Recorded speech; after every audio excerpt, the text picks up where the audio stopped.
Hallelujah.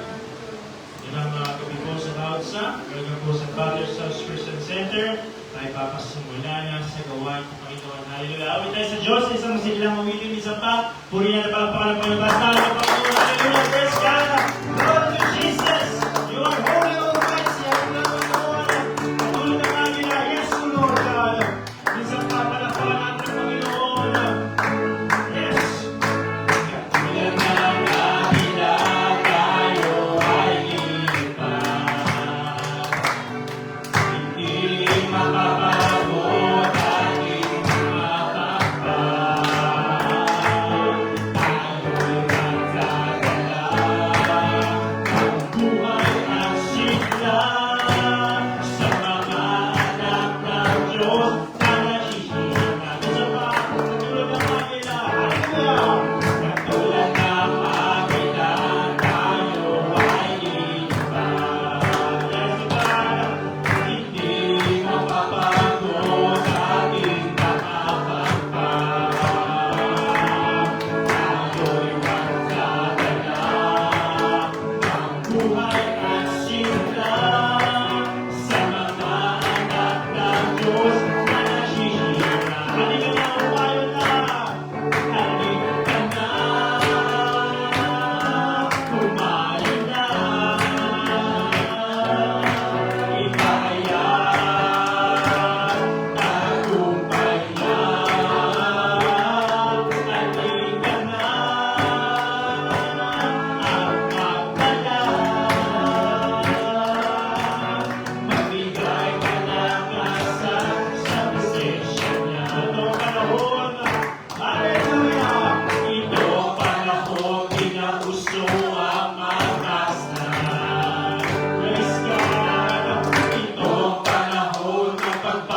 President Ferdinand Bongbong Marcos at iba pang mga ating government official ay tama natin sa panalangin. Amen.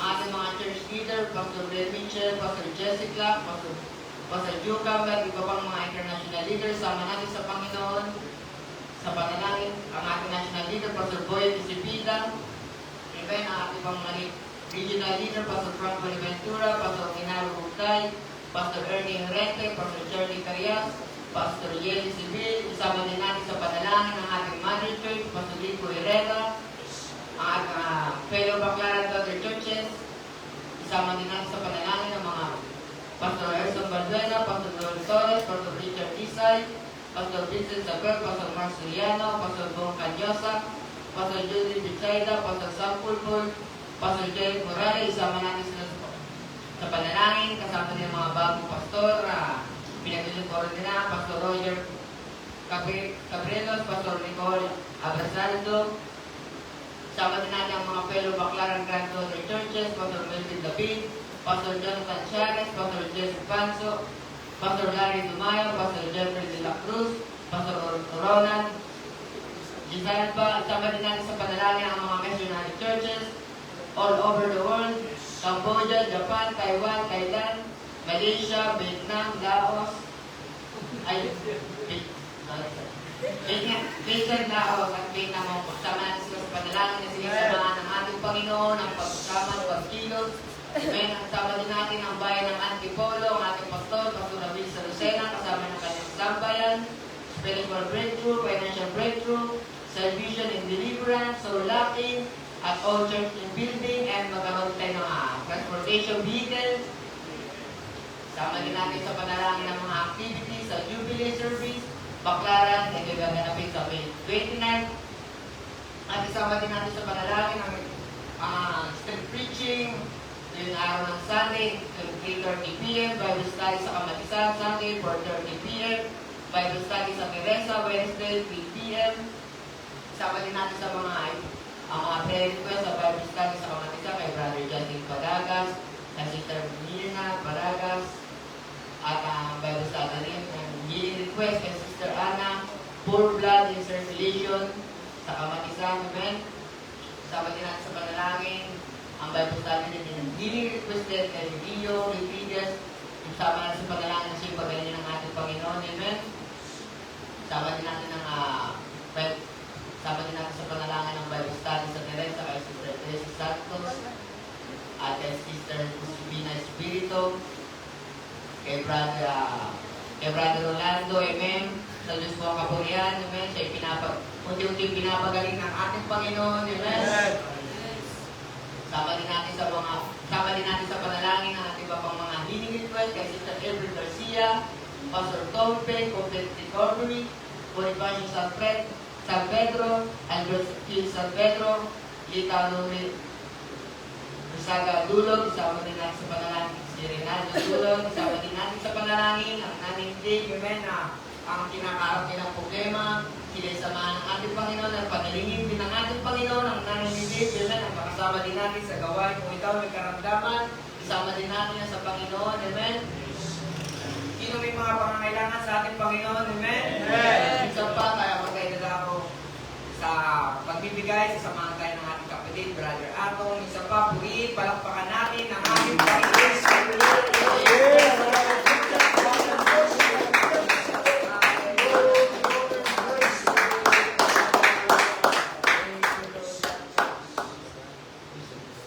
Mabanaan kami pa rin, Panginoon God, na malapit sa iyo, Panginoon God. Tulungan niyo, Panginoon God, mga madabang sa harapan ng bansa, Panginoon God. Tulungan niyo pa rin, Panginoon God, na makakilala, Panginoon God, ng mga namumuno, God. Kayo pa rin, Panginoon God, na pumagitna sa kanilang mga trabaho, Panginoon God. Tulungan niyo sila, Panginoon, magkaroon ng kaayusan, magkakaisa, Panginoon God. At ang mga international leaders, Panginoon God. Amin nilalapit sa inyo, Panginoon God, na inyo po sila pagbalaan pa rin, Panginoon. Inyo pa rin silang gamitin tayo, no God, na marami pang kaluluwa ng halagas, marami pang gawain, Panginoon God. Ang makapagparami, Panginoon, ng salita, Panginoon. Dalangin pa rin namin, Panginoon God, yung mga karamdaman pa rin, Panginoon God, ang inamin, Panginoon God, na pinagaling nyo po sila, Panginoon God. silang kahilan, Panginoon, lugar ng iyong pagkalan sa dugo. Dalangin ni Panginoon, lugar ng iyong magdadalaw ng iyong salita, amin dalangin ng iyong pagsama agad ng iba ng Espiritu, sa bawat isang Panginoon, lugar ng iyong salita mo pa rin, Panginoon, lugar ng magpaunawa, sa bawat isang lugar, nalalabas kami, Panginoon, lugar, dalangin pagpapalat, ng iyong salita at ang pagbabago. Itong aming sarot dalangin sa pangalan ni Jesus. Amen. Yes. Bago po tumawag sa sino po masaya na siya na siguan ng ating Panginoon. Masarap ang maglingkod sa ating Panginoon at dalangin Panginoon Church na ito. Pagpalain yung mga tao na dumatayo, unang-una yung mga dumatayo sa unahan. Kasi meron na palang Vietnam, Laos. Pero kahit gano'n, di ba, dalangin ng church na ito, kahit bulol-bulol, kahit yung ulo nila nakapix lang doon para wala ginagawin sa doon. Pagpalain sila ng Panginoon, ang dalangin ng church na ito, patuloy silang bless ng Panginoon, gamitin pa rin sila ng Panginoon kasi kahit yung iba, maraming qualified pero hindi nagpapagamit ng buhay. Pero salamat sa buhay nila. Kahit hindi sila qualified, tumalis na kahit bungi, walang ngipin, hindi qualified yung itsura. O, ba't tumingin kayo sa akin, ano? Pero qualified ang puso, di ba? Masaya po maglingkod sa ating Panginoon. Pag-pray natin yan, yung mga tumatay sa unahan. And then, meron po tayong mga announcement natin, yung worship schedule natin, dire-diretso yan, ating devotional prayer. Sino ba na nanalangin sa Panginoon? Ayun, totoo. Meron po tayong pananalangin every Monday hanggang Saturday. Yan po ay 7 a.m.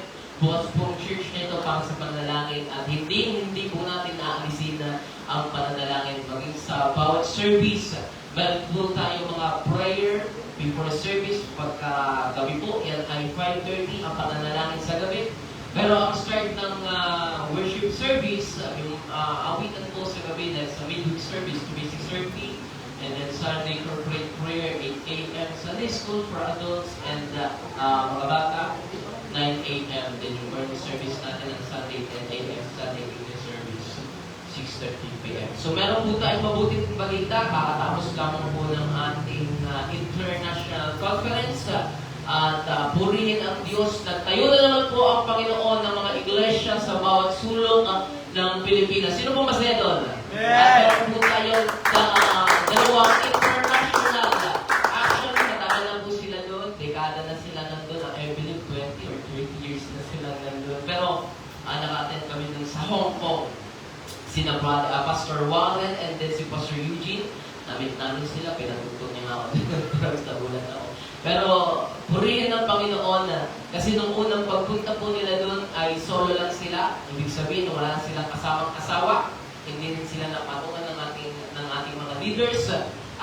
Pero sa conference ito, sa Diyos po ang kapurihan, sila meron ng kasama na nila yung kanilang asawa at nakapagtayo sila ng dalawang churches doon sa Hong Kong. Sa Diyos po ang kapurihan at maging dito sa atin.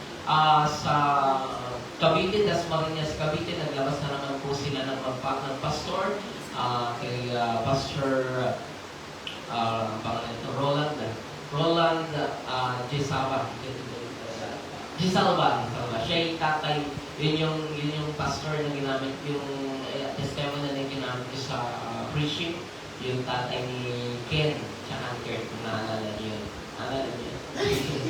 Siya yun, ginamit dito sa at maging doon sa Baclaran, naglabas po sila ng dalawang pastor, sina Pastor Roger, yung vlogger, ngayon, dating vlogger, ngayon may pastor. At si Pastor Nelco, kasama po siya ni Rhea, ni Rhea Portento. So, yun lamang po, kung meron akong nalimutang announcement ang ating pastor mga announce. At bago ko pala makalimutan, merong naalala niyo po yung nagpe-pray natin dito, yung Rodriguez family, yung stroke, sila nakakaano doon sa stroke, sila na nanalangin doon. May stroke po siya. Pero po rin ang Panginoon, pagdating namin dalawa ni Ken, ang ingay niya, nagsasalita na po siya. Sa Diyos po ang kapatid, kasi stroke na. Parang hindi kayo naniniwala.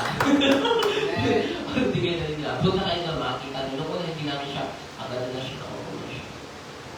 Pero nung pagpunta namin, umiigib pa kasi siya pagdating namin, pero so, ang dalan niya. So, Diyos po ang mapurihan habang lumalapit ang ating pastor. Minsan pa, purihin palakpakan natin ang ating pong Panginoon Diyos.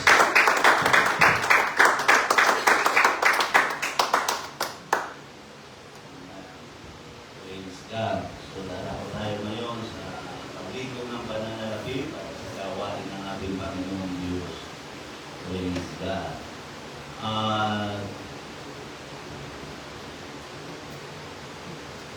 Isang bagay kung bakit natin ginagawa, amen, ang pagbibigay una, kasi kung ating babasa sa Bible, ang pagbibigay ay hindi pwedeng exercise ng isang tao kung wala sa kanilang pagkaw. Una, ang Diyos ay nagbigay sa atin dahil naunawaan niya ang pangangailangan ng tao. Kaya hindi ang pagkakala kung ating bibigyan ng pansin at sisimula yan sa pagkakanawa. Dahil makikita natin yun doon sa binigyan ng pansin ng Panginoon doon sa babaeng bago. Makikita natin doon ano sabi ng Bible. Binigyan ng pansin ng Panginoon yung pagbibigay ng babaeng bago. Dahil anong sabi ron? Ibinigay niya ang lahat ng kanyang ikabubuhay. Pero yung naunang nagbigay, sabi roon, itong mayayaman na ito, ibinigay nila yung labis sa kanilang pag-aari. Pag sinabi yung labis, hindi na nila kailangan. Excess na saan yun. Yun yung mga putay. Yung mga points na natin salita ay yun ang ginawa nila. Pero yung babae ba, sabi roon, ibinigay niya yung buong ay kabubuhay. Yun ang sabi roon. Mag-isisakeyo ng siya magbigay. Ano sabi niya? Ano sabi niya sa kanyang pagbibigay? Sa Lucas sa chapter 19, verse 9, ano sabi roon? Panginoon, narito ang kalahati ng aking ari-arihan. Ipinamamahati ko sa mga dukha. At kung sakaling ako'y makadaya, ay ibabalik ko ng makaabra. Yung salita, kung sakaling ako'y makadaya, nakapalimutin yung salitang pagkaunawa. Ibig sabihin na, naunawaan niya, yung kayawanan niya, kung ano man mayroon siya, nakuha niya yung dahil sa pagdaraya. Dahil sa iligal na pamamaraan. Kaya ang tunay na pagbibigay, ang pundasyon niya pagkaunawa. Hindi mo ibibigay ang pinakamabuti kung wala kang pagkaunawa. At ang tao, pag wala kang pagkaunawa, para ka lang naglilimos. Kaya ano ba ginagawa ng tao pagka naglilimos siya sa mga lupi, ibibigay lang nila kung ano yung buwan. Diba? Yung hindi nila kailangan. Okay. Yan naman ako dito, 20 pesos. Kapilat dito, 2 pesos ang bulsa ko. Ibigay na lang. Para ka lang naglilimos. Ganon sa gawain ng Diyos. Pag hindi mo naunawaan ang dahilan kung bakit ka nagbibigay, hindi mo ibibigay ang nararapat para sa Panginoon. Ano sabi ng Panginoon? Lahat ng ikasampung bahagi ay sa akin. Pero kung hindi mo nga naunawaan, bakit magiging kanya? Hindi ako ang nagpapagal. Ako ang nagpupuyat sa trabaho. Di ba? Isipin natin yun na hindi na natin naunawaan. Ayan? Kaya ang pasimula ng pagpapala ay pagkaunawa. Yun ang isang malaking dahilan. Amen? Kung bakit ang isang tao ay pinagpapala ng ating Panginoon. Okay, nainili ko ng pananalapi para sa gawain ng Diyos dahil umaasa ko maraming kaluluwa at nakaharap ako na naunawaan nila men ang gawain ng ating Panginoong Diyos. Tulad ng sinabi kanina, hindi ko akalain sa kanyang walang nating Diyos, 1,700 ang attendance. Halos wala na talagang maupuan sa dami ng dumagalo. Hindi mangyayari yun, yung hindi yun lalago ng ganon. Amen. Kung walang mga taong nakaunawa, sabi nga ni Pastor Frank Buenaventura, kung ano man yung nakikita nyo ngayon, di ba yun nasabi ni Pastor Frank, yan ay bunga ng mga nauna na nagbigay, ng nauna na nagtalaga ng buhay na nalangin. Amen. Para sa ating Panginoon. So, yun ang ibig ko sabihin. So, lumago ang gawain ng Panginoon, 4,000 churches all over the world, nationwide. Meron tayong mahigit na 4,000 churches. Pero dito sa Pilipinas, sa aking pagkaunaw, hindi ko na matanda kung sino yung nag-mention mo, kung sino yung nagpakita mo sa monitor, 758 ang church natin dito na buong Pilipinas. Iisa ang pangaral, iisa ang style, iisa ang ganun-ganun, iisa ang espiritu. So, nangyari yun dahil mayroong mga taong nakaunawa na para suportahan ang gawain ng Diyos. May inilabas na naman, tulad ng sinabi rito. Amen? May inilabas na naman, wala akong nakakamali siguro na 10 pamilya yun. Opo sa inilabas. Hindi natin magagawa yun kung walang nakakaunawa. Amen? Ang pangangailangan ng gawain ng Diyos. Anong gagawin mo? Gugutumin mo yun. Ipapalabas-lalabas mo lang, tapos anong gagawin mo? Gugutumin mo yun. Susuportahan kasi siyempre yun. Amen? Yan yung isang bagay dapat natin maunawaan. Kaya tayo lumalago dahil naunawaan natin na kailangan suportahan ang gawain ng ating Panginoon. At ako'y naniniwala darating ang panahon, amen, hindi tayo mananatili dito, magkakaroon tayo, amen, ng sariling lupa, building na ating mapagtitipunan. Maaaring makita ko, pero maaaring hindi dahil wala, may edad na tayo, pero ako'y naniniwala na mangyayari yun.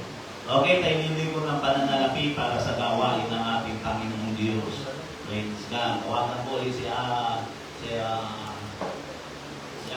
Ronel para sa paglito niya ito. Praise God. Tayo yung manalangin sa Panginoon, dakila at tapat na Diyos na may likha ng langit at ng lupa. Ang dalangin ko po, Panginoon, pagpalain mo ang iyong mga anak. Bless mo ang kanilang buhay. Kayo ang magpala ng bawat isa. Lalo-lalo na ang mga taong binubuksan mo ang pagkaunawa at ng Diyos. Marami pong salamat, Panginoon, sa iyong kabutihan sa pangalan ni Jesus. Amen. Praise God. Hallelujah. Kapitan natin ang Panginoon, the time to be happy is now. Be happy is now.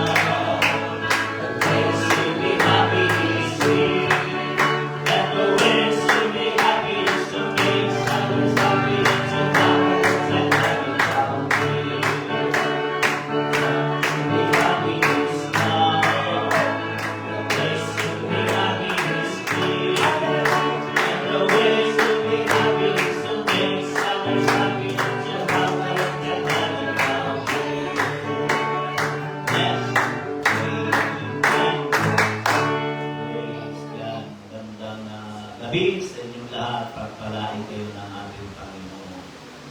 Praise God. Okay, tayo po'y darako sa salita ng ating Panginoon. Praise the name of Jesus. Hallelujah.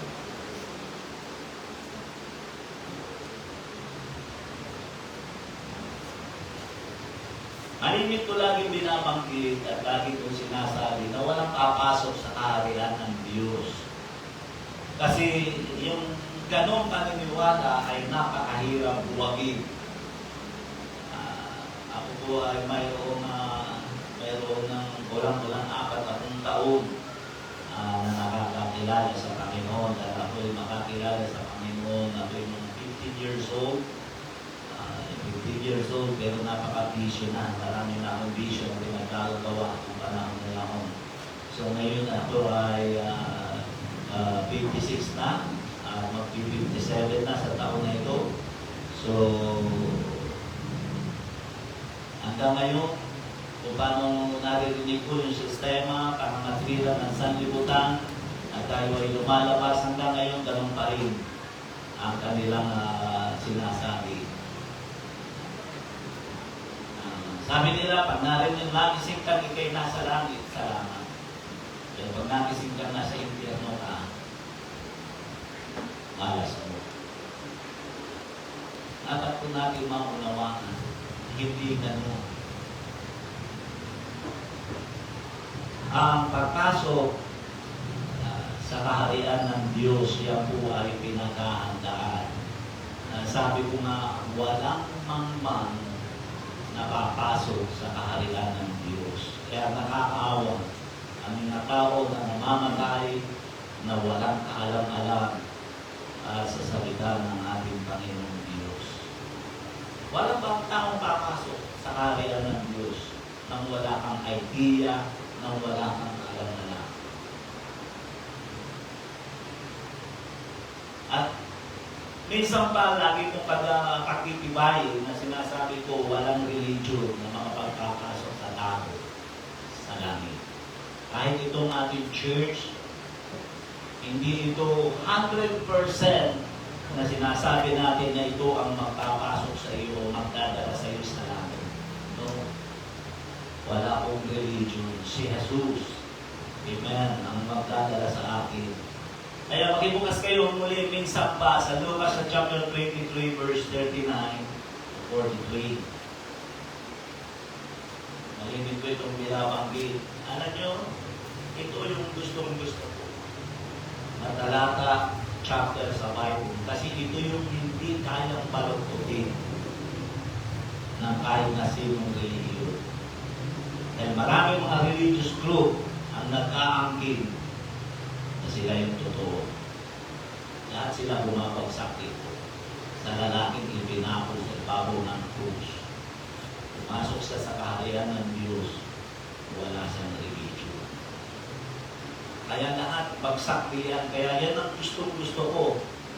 Ditong nakaraan, namatay yung pangalan ng kapatid ni Mrs. Yan ay naipangusap ko doon sa pamilya ni Mrs. Ang nakakatawa roon, hati. Para kung nasa panahon ni Jesus, na si Jesus ay nangangaral, ang kalahati ay mga Hudyo, ang kalahati ay mga Saduceo, mga Pariseo. Kasi nung patay Jesus si Mrs., yung kapatid ni Mrs., nung patay yung kapatid ni Mrs., ang kalahati ng kanyang pamilya naroon Katoliko. Ang kalahati ay Iglesia ni Cristo. Yung mga Iglesia mga ganun. Mga ano sila. At yung namatay kasi, kapatid ni Mrs. ay dating Iglesia. Kaya maraming nakiramay na Iglesia dito. Kaya naroon sila halos lahat. Ikwas yung kilay nila habang binabasa ko ito. Lucas sa chapter 23 verse 39 to 43. At siya'y nalipusta ng isa sa mga tampalasang nabibitin na sinasabi, hindi ba nga ikaw ang Kristo? Iligtas mo ang iyong sarili at kami. Natapot sumagot ang isa at sa pagsaway sa kanya sinabi, hindi ka pa ba natatakot sa Diyos, yamang ikaw ay nasa gayunding kaparusahan. At tayo sa katotohanan ay ayon sa katwiran, sapagkat tinanggap natin ang nararapat na kabayaran sa ating mga gawa. Datapwat ang taong ito ay hindi gumawa ng anumang masama. At sinabi niya, Jesus, alalahanin mo ako pagdating mo sa iyo, ariyan. At sinabi niya sa kanya, katotohanan, sinasabi ko sa iyo, ngayon ay kakasamahin kita sa paraiso. Napaka-makatotohanan na salita, katulad ng sinabi ko na halos lahat ng religion na nagkaangkin na sila totoo, bagsak nilang talaga. Dahil mo na'y manalangin, dakila at tapat na Diyos na may likha ng langit at ng lupa. Salamat po, Panginoon, sa iyong kabutihan. Ang dalangin ko pagpalain mo ang iyong salita. sa oras na ito. Maraming pong salamat sa pangalan ni Jesus. Amen. Paano nangyari na ang isang makasalanan ay napakadali na pumasok sa isang banal na lugar? Hindi yung niliuso eh. Yung sumampalataya, hindi yung niliuso yun. Pagkanakaw yun eh, tampalasan yun eh. Problema ng lipunan nila yun, kaya nga ipinako sa krus. At nagkataon nga mga kasabay si Jesus. Kaya paano nangyari na ang isang makasalanan ay napakadali na pumasok sa isang banal na lugar na kinalalagyan ng isang Diyos na banal na namumuhay sa karumihan na ginagawa ng isang tao. Ginawa ito ng Diyos dahil naniniwala ako na gusto niya itong makita ng mga tao na susunod sa Kanya. Ang kaligtasan ay isang bagay na hindi isang bagay na napakahirap maabot ng isang tao. Yun ang dapat nating maunawaan. Ano ang mayroon doon sa tampalasan na yun, sa magnanakaw na yun? Bakit nasabi ng Panginoon kayo, Bill, kakasamahin kita sa aking paraiso? Yun ang gusto kong makita. Maraming beses na nangusap at nangaral dito, pero ito tayong isang bagay na nakita kong katotohanan sa salita ng Diyos. Paksaan ko muna ito. Kanina, medyo tuloy ko pa siguro ako, iba yung paksa na aking sulat. Ewan ko kung ano nila i-share yan. Inulit ko, things you must have for heaven to open for you. O mga bagay na dapat ay nasa sa iyo upang ang langit ay maging bukas para sa iyo. Mga bagay na dapat ay nasa sa iyo. Kanina yung aking naisan kay J ay ano na eh, positibo na eh. Past tense na eh, nasa sa kanya na eh. So, mga bagay na dapat ay nasa sa iyo upang ang langit ay maging bukas para sa iyo. Hindi religion. Makikita natin, dahil ang ating pinag-aaralan ay taong walang reliyong kinikilala. Kaya nga papaano, kaya nga ang introduction ko, papaano nakapasok ang isang makasalanang tao sa kaharian ng Panginoon. Una, nais ko maunawaan ninyo at dapat ay nasa lahat ng tao na yung salitang pagkaunawa. Kaya tulad na sinabi ko, napakahirap pumasok sa kaharian ng Diyos ang walang pagkaunawa. Hindi yan alaswerte. Pag namisip ka, nasa langit ka, salamat. Kaya dapat talagang ipangaral ang salita ng Diyos upang ang tao'y magkaroon ng pagkaunawa. Mga mahal natin sa buhay, dapat mabuksan sila at makaunawa. Alam niyo, natutuwa ako doon sa mother ko dahil may nakikita ko sa kanyang pagkaunawa. Talaga siya ligtas.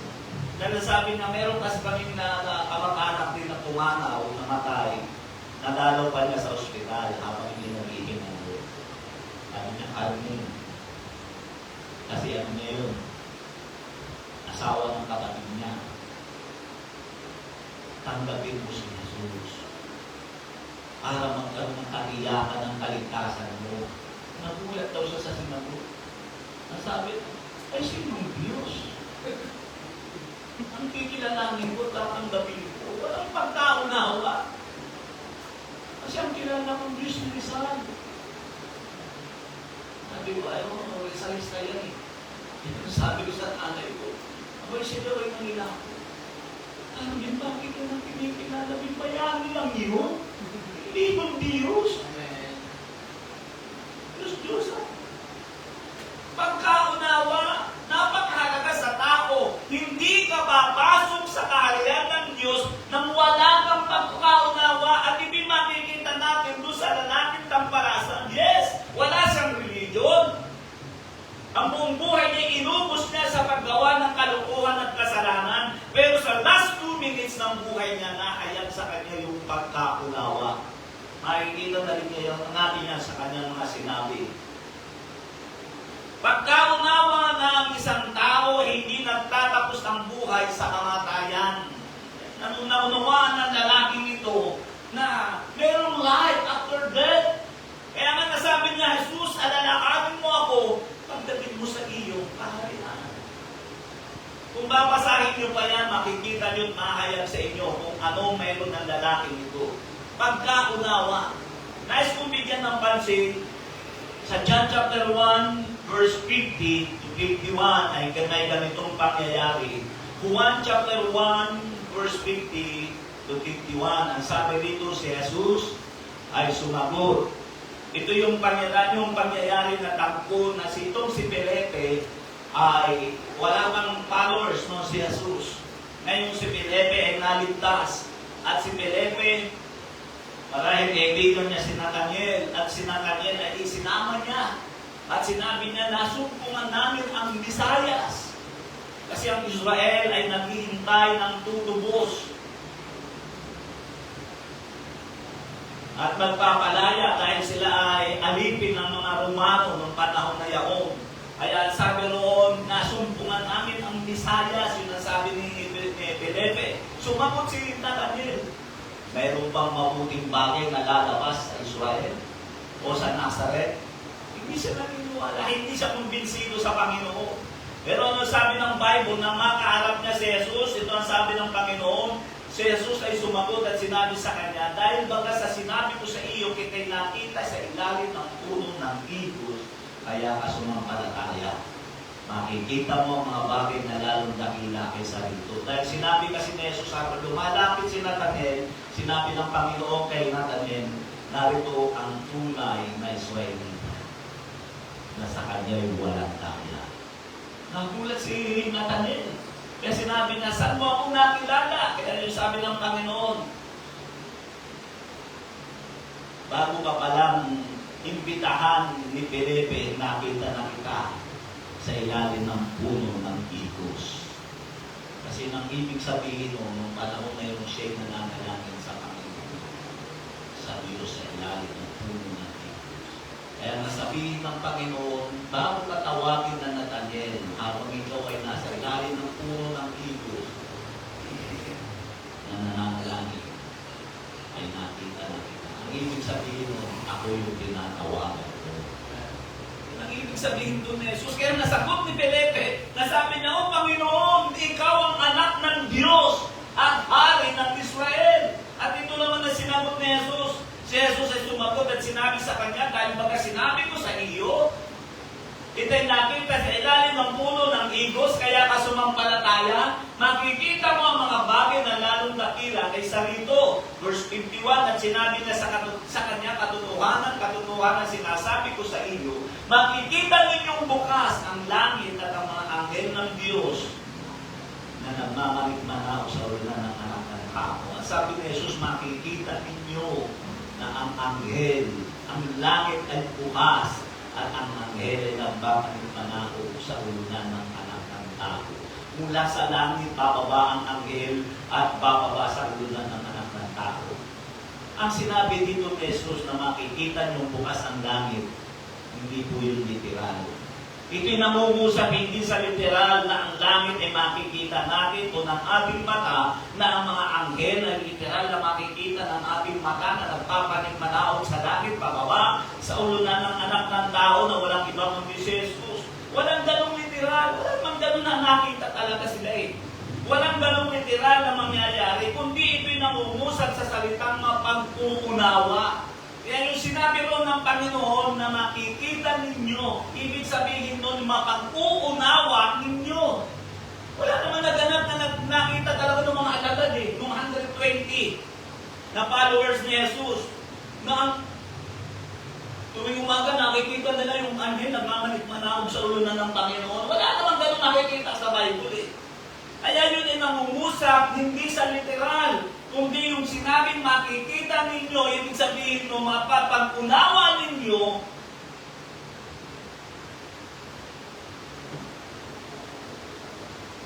na ang anghel ay walang ganun literal na mangyari, kundi pinangungusa sa salitang mapag-unawa ninyo na si Jesus ay may malaking ugnayan sa langit. Yan ang ibig sabihin nun. Yung nagmamalikmanaog sa ulunan ng Panginoon, ang ibig sabihin mo ng Panginoon ay mauunawaan ninyo kung ano ang ugnayan ng anak ng tao sa langit. Ibig sabihin, ang isang tao na may pangunawa ay makikita niya kung sino si Jesus at kung ano ang kinalaman niya sa langit. Mababasa natin na nang una si Nathanael ay walang bilib kay Jesus. Doon natin yung makikita sa John chapter 1 verse 45 to 46. Ang sabi ron, nasumpungan ni Felipe si Nathanael. At sinabi sa kanya na sumpungan namin yung isinulat ni Moises sa kautusan. Gayon din ang mga propeta. Si Jesus na taga Nazaret, ang anak ni Jose. Ano ang sabi nito? At sinabi ni Nathanael, nangyayari ba ito? Lumitaw kung anumang magaling na bakit sa Nazaret. Sinabi sa kanya ni Felipe, pumarito ka atin. Wala siyang bilib. Pero nang sabihin ni Jesus kay Nathanael, bago ka tawagin ni Felipe, nakita kita sa ilalim ng puno ng higos, doon na ang unawa ni Nathanael kung sino talaga si Jesus. At nasabi niya, ikaw ang anak ng Diyos. At ito ang pangunawa na dumating sa kaisipan ng magnanakaw sa ibabaw ng krus. Kaya niya nasabi ang mga bagay na yun. Kaya pag ikaw ay may pangunawa, mauunawaan mo na mayroong life after death. Naunawaan ng kampalasang iyon na sa buhay ng isang tao may dalawang aspeto na nangyayari. Una, ang umiiral na buhay sa kasalukuyan na kapag dumating ang panahon na ang katawan nating lupa ay sumuko na ang ating katawang lupa na umiiral dito sa lupa upang sampalatayanan mo ang Diyos. Alam mo ba kung bakit may buhay ka rito? Ang ibig sabihin ng buhay natin ngayon, panahon para sampalatayanan mo ang Panginoon. At pag ikaw naman ay namatay, yan naman ay panahon ng Panginoon. Sa panahon na para makita mo yung kung ano ang sinampalatayanan mo. Yun ang buhay ng tao. Ito'y panahon na dapat mong gugulin at dapat mong maunawaan ng mayroong Diyos. At pag ikaw ay namatayan naman ang panahon na makikita mo ang sinampalatayanan mo. Pero ano ang ginagawa ng tao? Inuubos ang lakas sa pamumuhay sa kasalanan at pag dumating ang kamatayan, iyon naman ang lugar na makikita mo ang Diyos na hindi mo sinampalatayanan. At ito ang napagunawa ng magnanakaw at napagunawa niya na si Jesus ang naghahari dito sa daigdig na pupuntahan ng lahat ng namamatay. Naunawaan niya yun. Na sa kabilang buhay, si Jesus ang naghahari doon. Pagkatapos na ang tao'y mamatay, continuous pa rin ang buhay ng tao. At sa daigdig na yaon, si Jesus naman ang naghahari at siya'y nakalugdo. Kaya nasabi niya, Jesus, alalaanin mo ako pagdating mo sa iyong kaharian. Anong tugon ng Panginoon? Ngayon din, kakasamahin kita sa paradiso. Bakit nasabi niya ito? Hindi dahil sa siya ay may liyo na napakaganda. Katulad na sinabi ko, wala siyang liyo.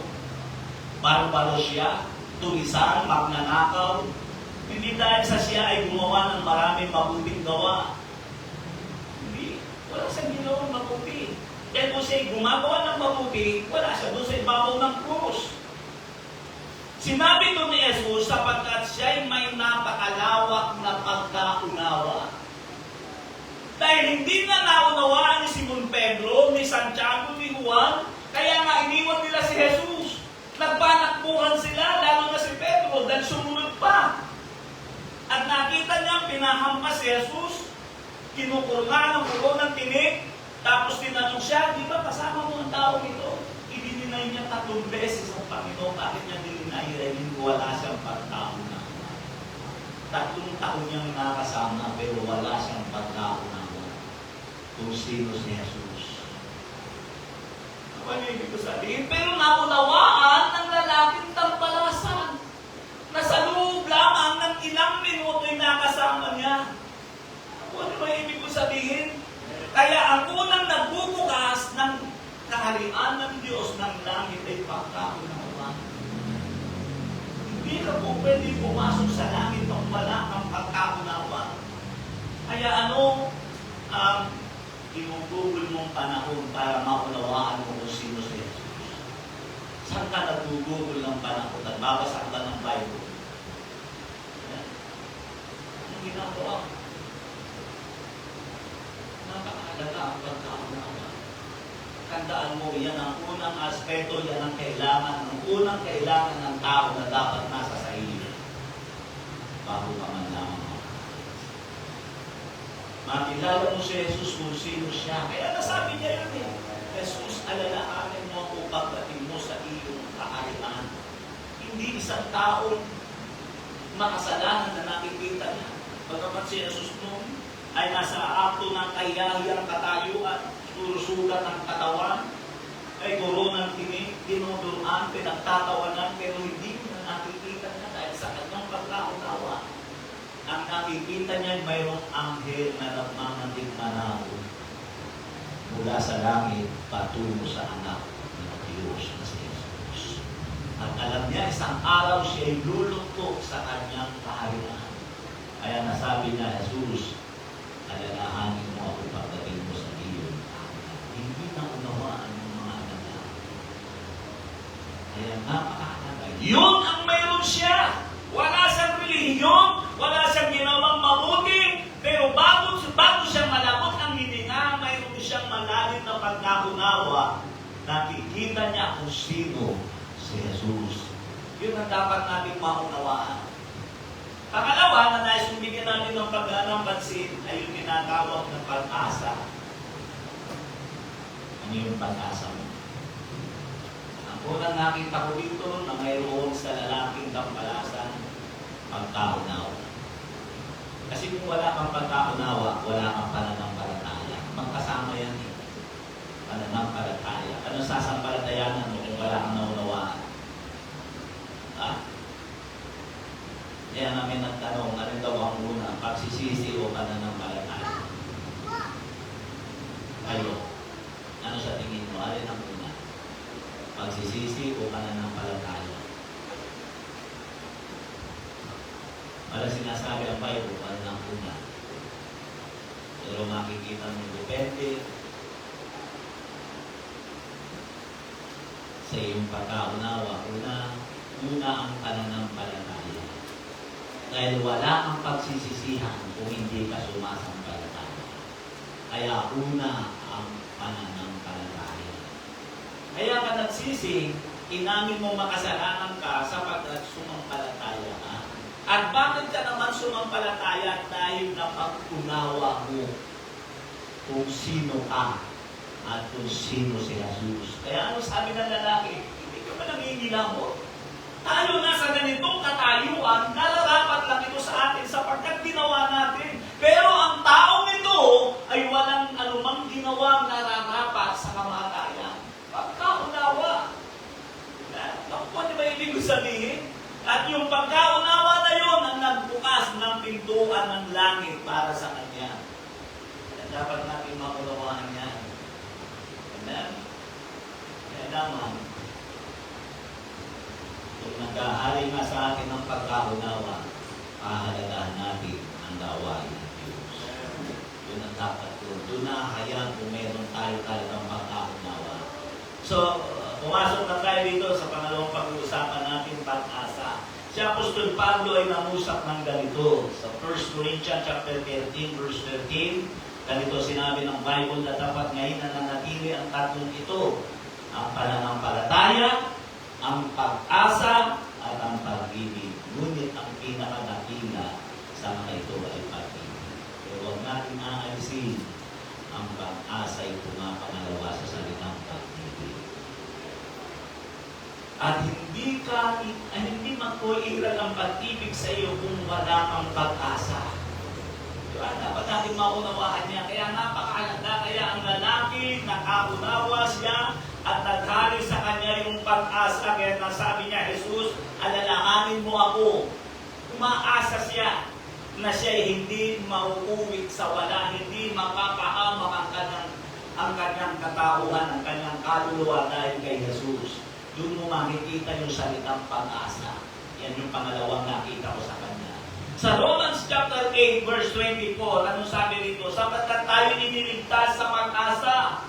Natawag ang pag-asa na nakikita, hindi pag-asa. Kaya, sino nga ang umaasa sa nakikita?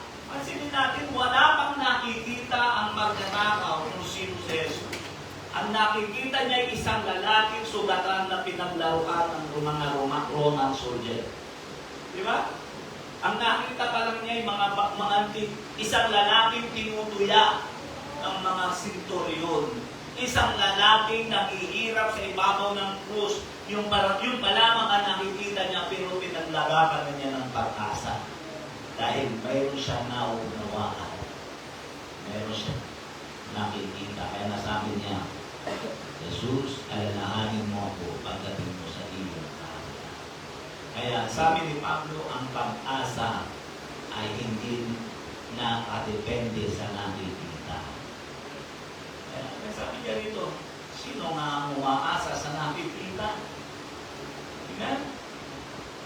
Sapagkat tayo iniligtas sa pag-asa, katapat sa ang pag-asa na nakikita ay hindi pag-asa. Kaya sino nga umaasa sa nakikita? Romans chapter 8 verse 25. Dapat kung nagsisiasa tayo sa hindi natin nakikita, kung magkagay hinihintay natin may pagtitiis. Amen? Kaya kung nasa iyo yung pag-asa na ito, hindi ka manghihimagod na dumalo sa gawain ng Diyos. Amen? Hindi ka manghihinayang na bumastos ng halaga, gumugo ng halaga sa mga konferensya, sa mga pagtatides, sa pagsuporta sa gawain ng Diyos, sapagkat umaasa ka na ang ginagawa mo ay kinalulugdan at nakikita ng Diyos.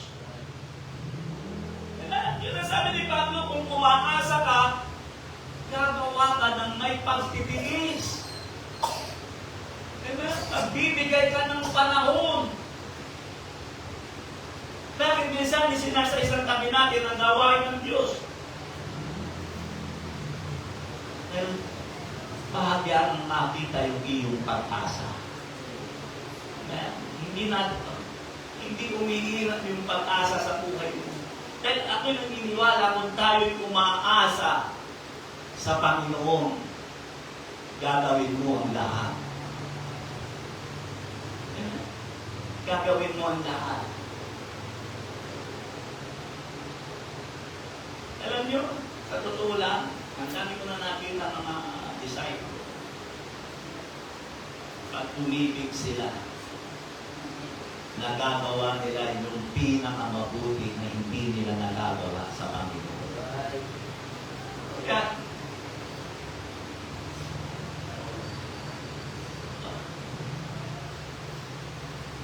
kapag umibig ka sa isang tao, punong-puno ka ng pag-asa na siya'y sasagot sa iyo. Kaya ginagawa mo ang pinakamabuti. Hindi ka napapagod. Ang dami kong sabi ko nga kay Mrs. Iba talaga pag puso ang nagtulak sa tao. Gagawin niya yung pinakamahirap. Kaya maliban lang talaga na maunawaan mo, magkaroon ka ng kalawin na pagkaunawa patungkol sa Panginoon, hindi mo gagawin ang pinakamabuti para sa gawain ng Diyos. Yan. Ang lalaking tampalasan ay umasa sa mga bagay na hindi niya nakikita. Ito makita natin. Sinampalatayanan niya, sa totoo lang, hindi kasampa-sampalataya. Pinaglalaroan ng mga Romano, ng mga Talo. Ginuduroan kung ikaw ang ano. Kaya nga nakisali yung kanyang pakusa eh. Diba? Yung kasama niyong bilanggo. Diba? Sabi mo, ikaw ang Messiah. Tapos mo sabihin mo. Idamay mo kami. Kaya ano sabi ng Titus sa chapter 2 verse 13? Ganito ang pagkakasabi, Titus sa chapter 2 verse 13, nahintayin niya ang mapalad na pag-asa at ang pagpapakita ng kaluwalhatian ng ating dakilang Diyos at tagapagligtas na si Yesu Cristo. Ano sabi? Hintayin niya ang mapalad na pag-asa. Umaasa pa ba tayo na babalik si Jesus? Amen. Magsikap ka, gawin mo ang pinakamabuti para sa Panginoon. Amen? Gawin mo yung pinakamabuti para sa Panginoon. Dahil hanggang narin ito ka sa daigdig ng mga buhay, yan ang pagkakataon na gumawa ka ng pinakamabuti. Pagdating mo doon sa langit, wala na. Pagpupuri ka na lang na pagpupuri at pasasalamatan mo ang Diyos. Wala na doong gawa na makapagbibigay ng kaluluran sa Diyos. Kaya wala tayong pinagkaiba sa magnanakaw. Ang pag-asa natin makita ang Panginoon ay nakaluklok sa kanyang trono. Diba? Yun ang pag-asa ng lalaki. Jesus! Alalahanin mo ako! Hindi pa niya nakikita. Hindi makakaliw. Kung tutuusin yung panahon ngayon, dahil kung hari ka, may papako ka paro sa cross. Asan yung mga kawal mo? Asan yung mga supporters mo? Ba't ano pa kung tutuusin? Ano pa niya eh? Si Mayor Latigo, yung nakakilala kay Mayor Latigo ng Baras. True story yun, isinapelikula ni Eddie Garcia. Yung Mayor Latigo na yun, ibinoykot siya ng mga kalaban niyang mga politikong tao. Nanalo siya sa boto, pero gumawa sila ng paraan para hindi siya makaluglo. Kasi yun nakapanood ng Mayor Latigo. True story kasi yun eh. Yung mga kalaban na sa politika, hindi sila pumayag, bagamat talo sila na si Mayor Latigo. Ano ba pangalan no? Tinawag ko siya Mayor Latigo kasi lagi siyang nilatigo na pinangahangkas niya doon sa mga suwain na yung mga adik, mga kasingko. Pero anong sabi ron? Nung kinatigan ng Comelec, yung mga kalaban niya at hindi nga siya nakaupo, anong ginawa ng taong pare? Pumunta sila doon sa municipal ng Baras. Hindi sila pumayag na ibaba yung kanilang ibinuto, yung kanilang mayor. Hindi talaga nila nabis. Hindi nila napapaba, hindi nila na ano. So ako yung ibig ko sabihin, kay Jesus hindi ganun nangyari. Nagpanakbuhan ng kanyang mga disciple eh. Pero paano nasabi ng lalaking tampalasan? Alalahanin mo ako pag ikaw ay nakaupo na sa iyong kaharian. Tingnan mo kung paano ang pagkaunawa. Maasa ko nung nakikita niyo yung nakikita ko na nakita ng lalaking tampalasan na ito. Kaya wala tayong pinagkaiba sa magnanakaw. Ang pag-asa natin makita ang Panginoon ay nakaluklok sa kanyang trono. Alam nyo, hindi pa natin nakikita na si Jesus ay nakaluklok sa kanyang trono. Kaya nga, isa pang malaking katanungan yan at tingin ko hindi tayong balukutin yan ang tagasunod ni Felix Manalo. Dahil sa kanila talaga si Jesus ay tao lang. Ngayon, kung si Jesus ay tao lang, saan yung kaharian ng yun? Na sinabi ng lalaking tulisan, alalahanin mo ako pagdating mo sa iyong kaharian. Sagutin mo na. Kaularan. Okay, Mr. Sagutin mo yan. Saan yung kaharian na yan? Hindi na pwede sabihin sa langit. Saan naroon ang kaharian ng Diyos? Ng Ama kung sa langit. Mahirap baluktutin yan. Katanungan na yan. Saan naroon? Saan trono siya luluklok? Sabi ro, alalahanin mo ako kapag ikaw ay nakaluklok na sa iyong kaharian. Hindi pa natin nakikita. Sa Marcos, sa last chapter ng Marcos, ang sabi noon, pagkatapos niyang iniwanan ng kanyang mga alagad at siya umakyat sa langit, pagkatapos niyang makuha niya, sabi ko, siya ay tumayo sa kanan ng Ama. Hindi siya nakaluklok sa Diyos. Siya ay tumayo sa kanan ng Ama. Yun ang sabi ko. Kung si Esteban ay pinagpapatunay sa kanyang testimony, sa kanyang pangangaral, ano sabi ko, bago niya ipigit ang kanyang mata, nakita niya ang anak ng tao ay nakatayo sa kanan ng Ama. Hindi siya nakaluklo. Nakatayo sa kanan ng Ama. Amen? Kaya yun ang pinangahawakan ng mga INC. Wala siyang trono. Ang Ama ang hari. Pero ang sabi ng Revelation chapter 7 verse 17, basahin niyo ito. Revelation chapter 7, ito yung nakita ng magnanakaw sa katakuhan ni Jesus. Revelation chapter 7 verse 17, sapagkat ang kordero na nasa gitna ng luklukan ay siyang magiging pastor nila. Nakaupo na si Jesus sa kanyang trono. Doon sa langit. Yun ang pag-asa natin. Yun ang pag-asa natin. At hindi pa natin Pero tayo'y umaasa na yan ay magaganap dahil yan ay salita ng Diyos. Revelation chapter 7 verse 17, sapagkat ang kordero ng Diyos na nasa gitna ng luklukan ay siyang magiging pastor nila at sila'y papatnugutan sa buwan ng tubig ng buhay at papahirin ng Diyos ang bawat luha ng kanilang mga mata. Ano Diyos na ang tawag sa Kanya? Siya na yung nakaupo sa luklukan ng tanong dito sa naro ng Ama. Ano yung pinakayo? Kasi dyan, ako naman. Ganun ba yun? Mababaliw ang mga taga-sulit ni Felix Manalo, hindi nila masasagot yan. Dahil ayaw na nilang paniwalaan na si Jesus at ang Ama ay iisa. Yan ang sabi ng John chapter 10 verse 30. Ako at ang Ama ay iisa. Nagkaroon na ng separation yan dahil doon sa si Jesus ay nagkatawang tao. Kaya lumabas siya sa katayuan bilang anak. Ang Diyos ay binubuo ng tatlong persona. Father, Son, and Holy Spirit. Yun ang dapat natin maunawaan. Kaya ayaw nilang paliwalaan yan. Pero maunawaan ng magnanakaw. Ano nangyari? Yung isa pa rin malaking katanungan. Kaya nga sabi ko, dahil ito ay bilanggo, si Juan Bautista ay nabilanggo. Doon siya pinugutan ng ulo. Kaya ang aking komentaryo dyan, bago siya ipako sa krus, marahil may 4 na buwan na pinabaypristadi siya ni Juan Bautista doon sa loob ng bilangguan. Kaya siya nagkaroon ng pagkaunawa. Dahil ang pagkaunawa at pananampalataya ay nanggagaling sa Panginoon. Yun ang dapat na. Yun ang pinakamalapit ka. Dahil paano siya nagkaroon ng ganung pagkaunawa? Nasabi na si Jesus ay lulok-lok sa trono sa kanyang kaharian. At pangatlo, dito ako magtatapos. Una, pagkaunawa para ang langit ay maging bukas para sa iyo. Pagkaunawa. Pangalawa, pag-asa. Umasa ka sa magagawa ng Panginoon, magtiwala ka sa Kanya. Pangatlo, pag-response. Ito yung wala doon sa magnanakaw sapagkat sinakapako na sa krus. Wala na siyang pwedeng gawin.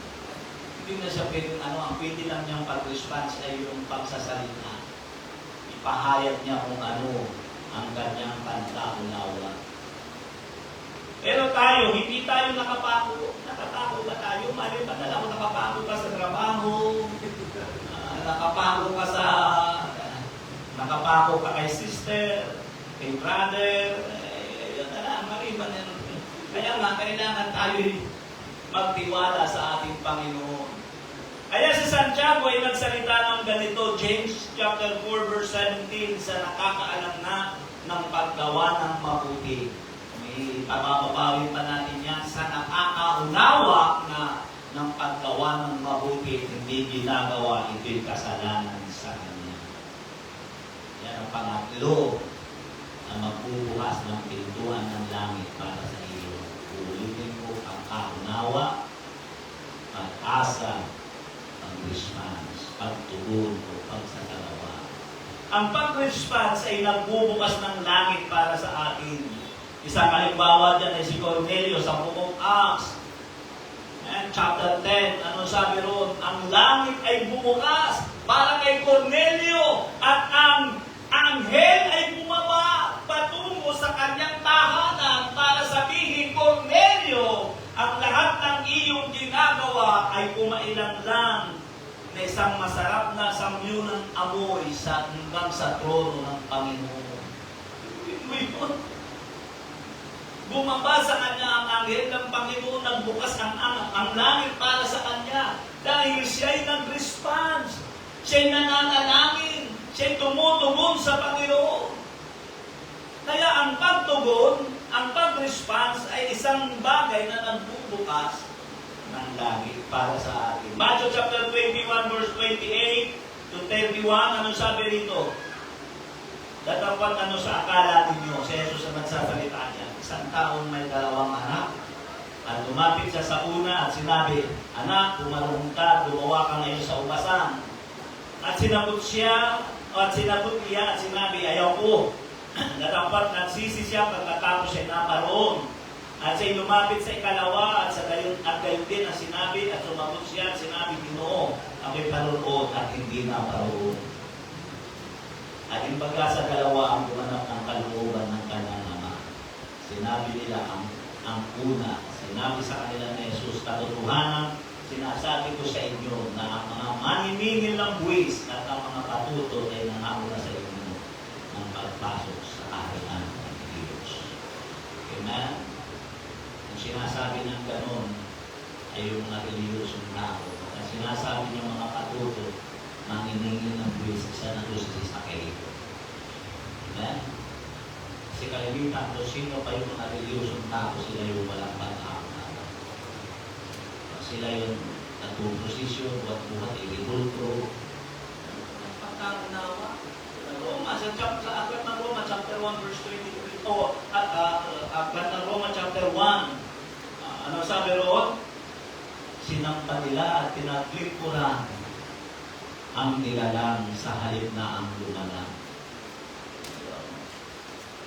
Binubuhat nila yun. Puso-puso. Ito ang sentro. Antipolo ang sentro ng pagsamba sa Diyos-Diyosan. Sa katagalugan. Lagi ko nakikita yan eh. Laging traffic eh. Dahil may umuuling demonyo, may umuuling na ripulto na nakasakay sa karosa. At nakasunod ng mga tao, uli-uli tao may hawak na kambina. Pero ano sabi rito, nauna pa sa inyo ang mga patuto. Yun yung mga makasalanan. Ang maniningil ng buwis. Eh kung may pagkaunawa sila, bakit yun ang sasambahin nila? Bakit yun ang sasambahin nila? Ang sabi ng Bible, chapter 4, ng 1, John chapter 4, verse 24, 23 to 24, ang Diyos ay Espiritu. Kaya dapat siyang sambahin sa Espiritu at sa katotohanan. Ito lang ang nais ko i-share sa inyo. Tatong bagay na dapat ay nasa sarili ko upang ang langit ay maging bukas para sa iyo. Una, pagkakunawa. Huwag mong hitayin, bawiin ng Diyos ang hirap ng buhay nang wala kang pagkakunawa kung sino si Jesus. Huwag mong hintayin na bawiin ng Diyos ang buhay na hirap ng mga magulang mo. Bago sila makakunawa. Ngayon pa lamang sabihan mo na sila. Ipaunawa mo na sa kanila.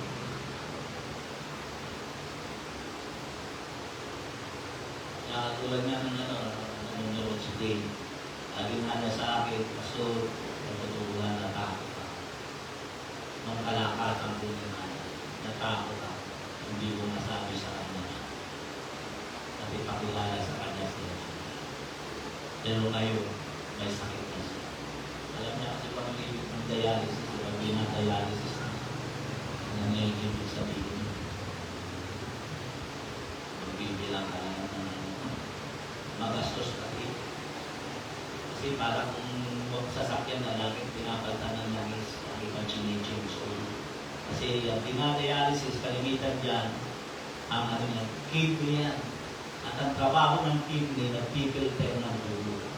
Ngayon, patay na yung ano mo, may depression na yung kidney mo, wala na nagpipilter. Kaya ang ginagawa, pinadialysis, pinapalitan ng dugo. Dahil hindi na mapilter yung dugo.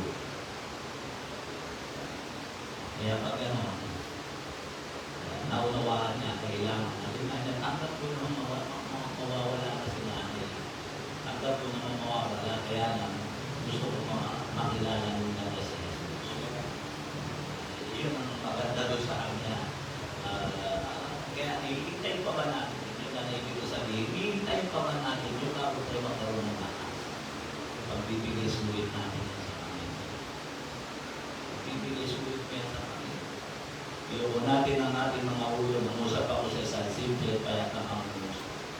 Amen? Pinaksaan ko sa paksang bagay na dapat ay nasa sa iyo upang ang langit ay maging bukas para sa iyo. Hindi religion, pagkaunawa, pag-asa, at pag-response.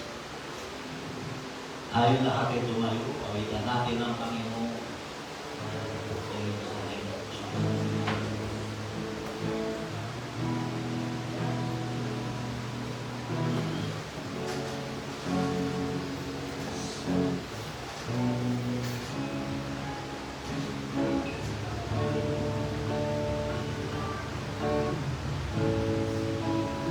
Pagkaunawa, tandaan ninyo ang ating binububulan niya ng pananalapi. Gugugol ka ng panahon para maunawaan mo at makilala mo si Jesus. Doon mo maunawaan at mamanig panahon ang anghel mula sa langit patungo sa ulunan ng anak ng tao. Ibig sabihin ng mauunawaan kung ano ang ugnayan ng Panginoon sa langit. Kung sino siya, bakit ang anghel ay nagmamanig manahon sa kanyang ulunan. Yun ang ibig sabihin mo. Maunawaan ni Nathaniel kung sino. Ang bilis makaunawa ni Nathaniel na sabi na niya, ikaw ang anak ng Diyos na buhay. Ikaw ang hari ng Israel.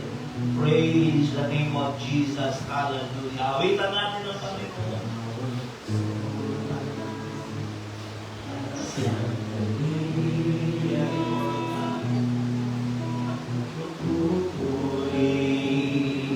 Sa'yo lagi, yes, O God.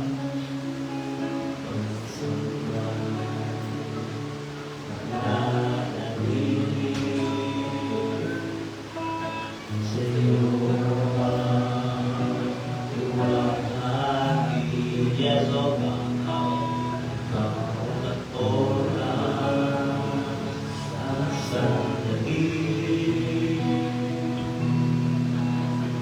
Susunod sa'yo lagi, yes, O God, hallelujah. Mananatili, yes, O God, sa'yo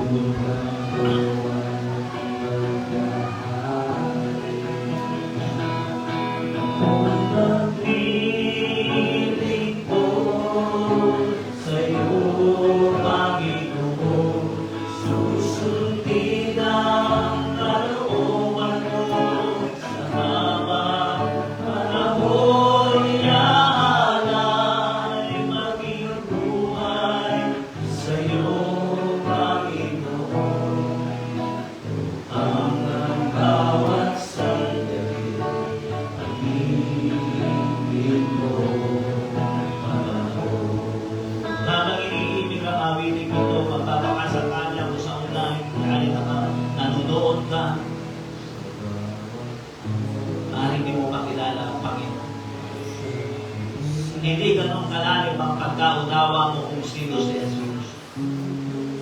Kaya ang dapat mong unang gawin, para lumabas sa iyo ang Espiritu ng Diyos at maunawaan, makilala mo kung sino si Jesus.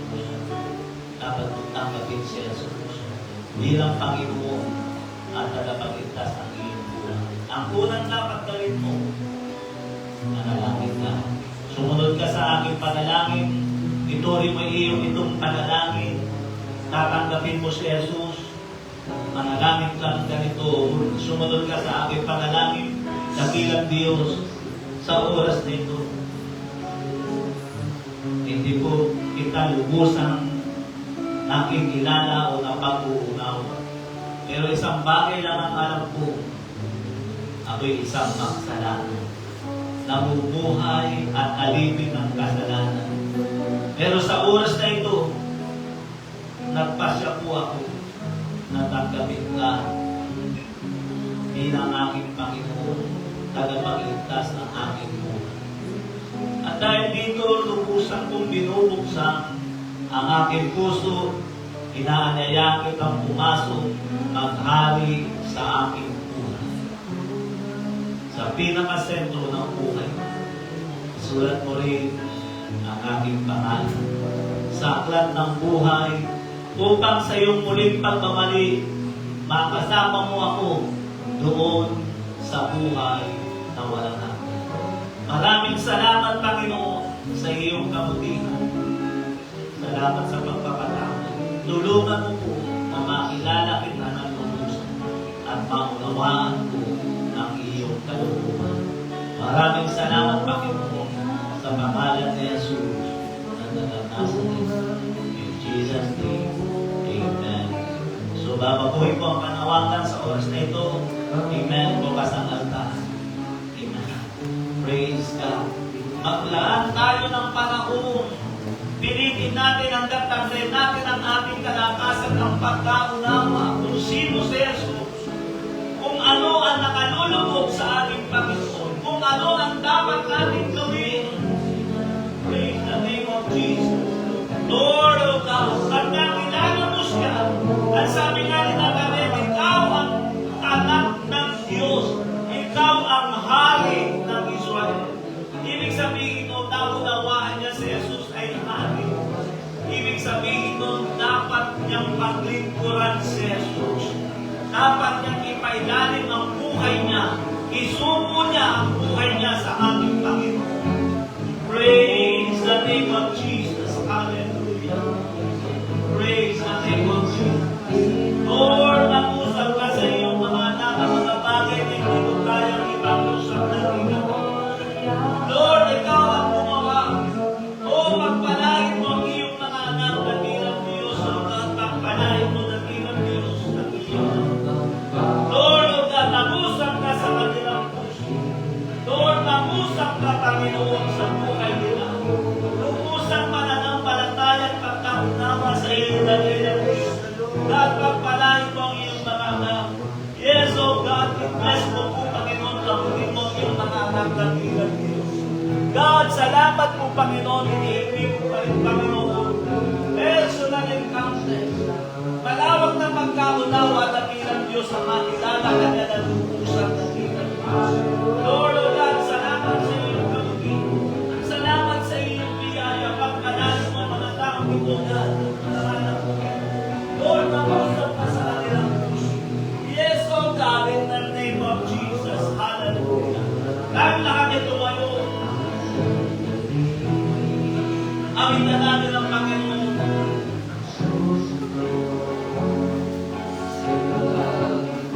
Praise the name of Jesus. Hallelujah. Praise the name of Jesus. God, salamat po, Panginoon. Praise the name of Jesus.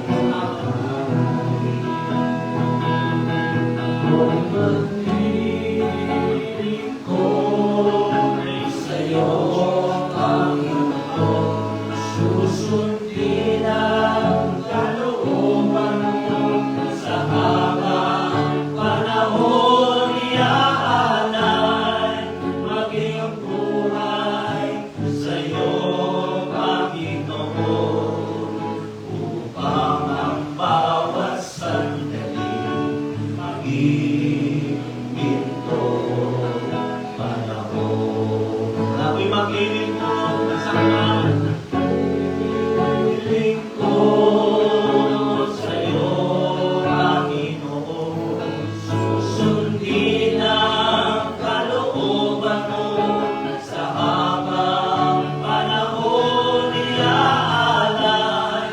Maging buhay sa'yo, Panginoon, upang ang bawat sandali maging pinto panahon. Upang ang bawat sandali, upang ang bawat sandali maging pinto panahon. Yes, amen. Praise the name of Jesus. Hallelujah. Salamat po, Panginoon, sa iyong kalusugan. Salamat po, Panginoon, sa iyong kalusugan.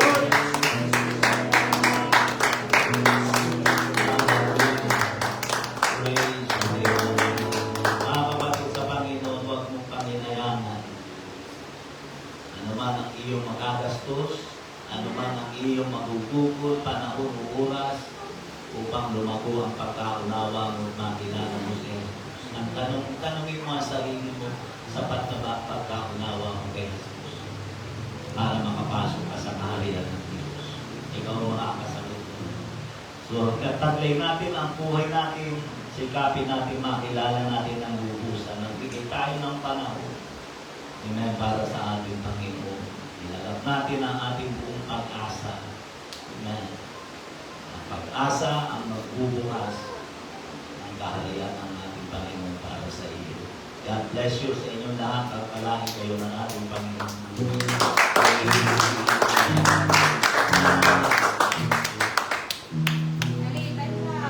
Excuse me na po tayo. Pagpalain kayo ng ating